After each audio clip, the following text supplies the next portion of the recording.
મિત્રો ખોખર મેળીમાં ભુવાજીએ શું કીધું ગાય પણ પાછી વરજી આગળ વિડીયોમાં તમે છેલ્લે સુધી જોજો, તમને પણ મજા આવશે. મારા રોમનું જે નામ લે છે ને એના માટે તો મારે એટલું સન્માન છે, એટલો આદર છે કે એની કોઈ હદ નહીં. દાદા ધીરે ધીરે જતી રહે છે.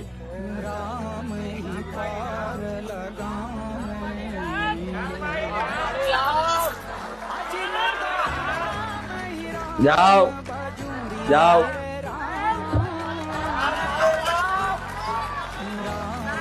દાદા દાદા આવો વિચારો. હું તમને કહું,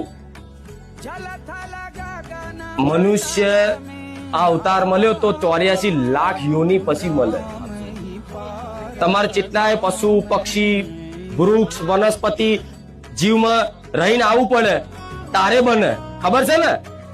તો વિચારો, એની અંદર જે આત્મા રૂપી પરમાત્મા છે ને, જે તમારી અંદર પરમાત્મા આત્મા છે ને, જે જીવ છે એની અંદર એ મારો રોમ બેઠો છે.